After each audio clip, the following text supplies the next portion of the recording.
Assalamualaikum,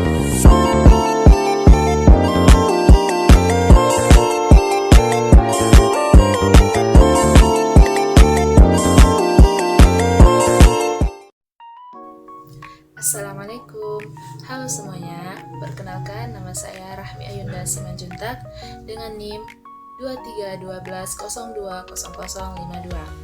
Di sini saya akan menjelaskan terkait tentang tahap-tahap konseling karir.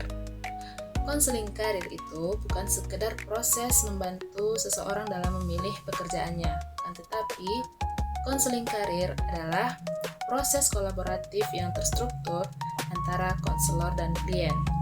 Tujuan daripada konseling karir ini adalah untuk membantu klien dalam memahami diri, peluang, dan hambatannya, serta pada akhirnya nanti klien mampu mengambil keputusan karir yang tepat dan dapat merencanakan langkah-langkah konkret dalam mencapainya.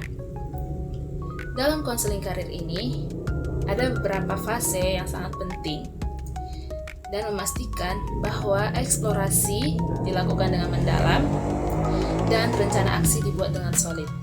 Dalam pembahasan ini, kita akan mengelompokkan tahapan-tahapan tersebut ke dalam 3 bagian besar yang mencakup seluruh alur proses konseling.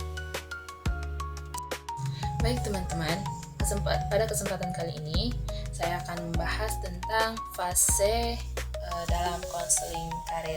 Yang pertama itu fase awal, diantaranya ada screening, ada contracting, dan exploring.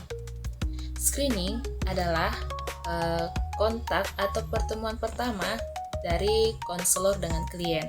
Di sini konselor tidak langsung masuk kepada inti masalah, akan tetapi di sini konselor melakukan penyaringan untuk mengetahui kebutuhan dasar dari klien tersebut. Tujuan dari screening ini adalah untuk menjawab pertanyaan apakah konseling karir ini adalah layanan yang tepat untuk masalah yang dihadapi klien tersebut.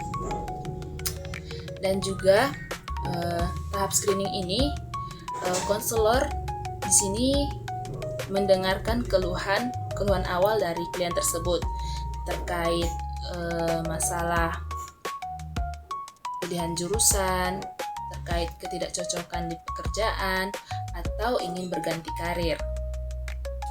Nah, di sini juga konselor menilai kesiapan klien dan menentukan apakah perlu masalah klien ini dirujuk ke layanan yang lain, misalnya konseling klinis atau psikologis yang lebih mendalam. Kemudian, pada fase awal ini ada juga yang disebut dengan contracting atau kontrak atau perjanjian. Di sini setelah disepakati untuk melanjutkan, maka klien dan konselor melakukan kesepakatan atau kontrak kerjasama yang jelas. Di sini mereka bersama-sama menetapkan tujuan daripada konseling ini, kemudian peran dan tanggung jawab masing-masing, baik itu konselor dan klien, serta aturan main.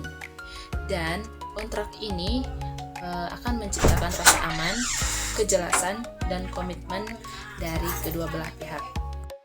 Kemudian selanjutnya, setelah kita melakukan tahap screening, contracting, maka ada tahap selanjutnya yaitu kita melakukan exploring. Ini adalah inti dari proses awal atau inti dari fase awal tadi. Di sini klien didorong untuk menggali dan mengumpulkan data tentang dirinya dan dunianya.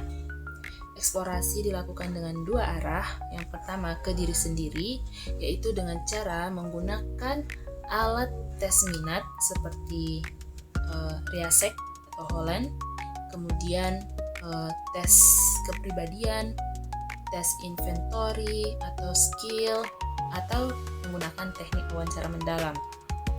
Di sini klien diajak untuk memahami strength, value, interest, dan personality dirinya.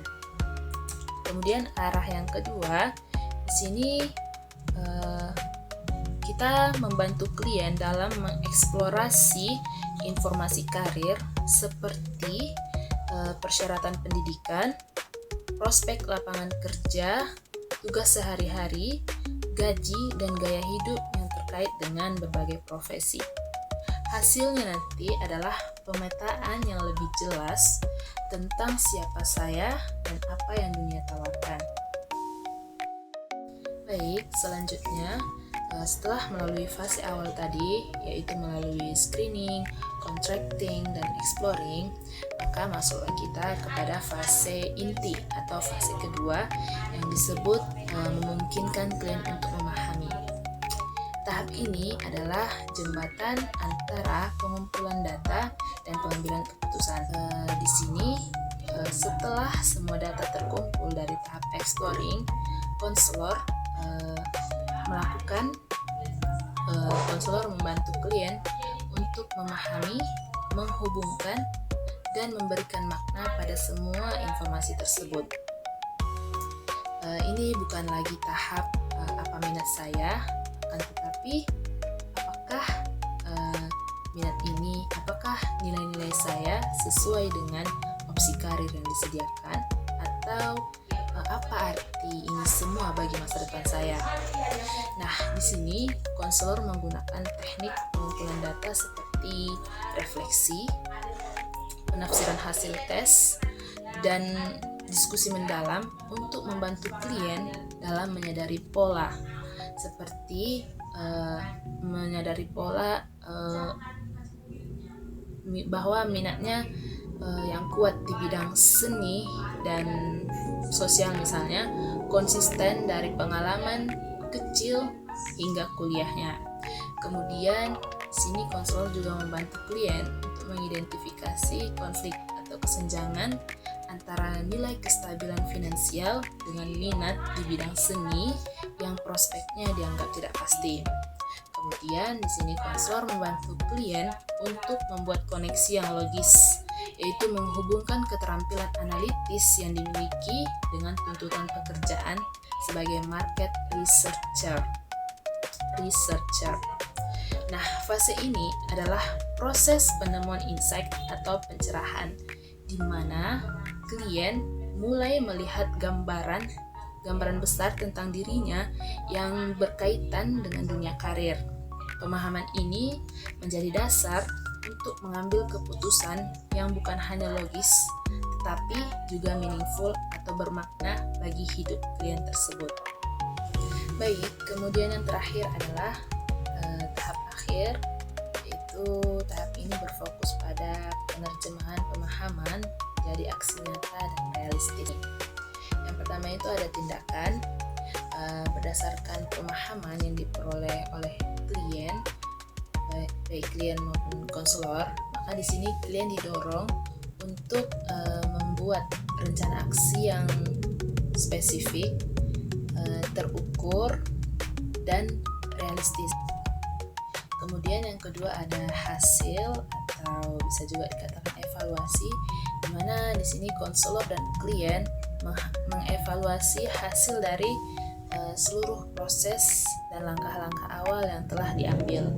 Misalnya, apakah tujuan dari kontrak awal telah tercapai, bagaimana perkembangan rencana aksi, apakah ada hambatan baru, dan evaluasi ini bukan hanya tentang klien tersebut sudah mendapat pekerjaan atau belum, akan tetapi lebih kepada peningkatan keyakinan diri, kejelasan arah, dan kemampuan klien untuk mengambil keputusan karir secara mandiri di masa depan. Dan yang terakhir ada ending atau pengakhiran. Di sini ini adalah tahap penutupan hubungan konseling secara profesional. Konselor dan klien bersama-sama mereview perjalanan yang telah mereka lalui, menyimpulkan pembelajaran, dan menguatkan kemampuan klien untuk mandiri. Penting untuk mengelola perasaan sedih atau ketergantungan yang mungkin muncul, maka konselor memberikan dukungan untuk perjalanan selanjutnya dan membuka kemungkinan untuk follow up jika diperlukan. Ending yang baik akan memberikan dan membuat klien merasa siap dan berdaya untuk melangkah sendiri. Sebagai penutup, demikianlah 3 kelompok tahap besar dalam konseling karir ini. Ada tahap awal, tahap inti, dan tahap akhir. Dan setiap tahap ini saling membangun dan penting untuk memastikan bahwa keputusan karir yang diambil klien adalah keputusan yang terdengar tidak hanya di pikiran tetapi juga di hati, dan yang terpenting dapat diwujudkan dalam tindakan nyata. Dan ya, konseling karir yang efektif adalah sebuah perjalanan penemuan diri dan perencanaan masa depan yang terukur. Semoga penjelasan ini bermanfaat. Saya Rahmi Ayunda Simanjuntak. Mohon maaf apabila terdapat kesalahan. Billahi taufik wal hidayah. Wassalamualaikum warahmatullahi wabarakatuh.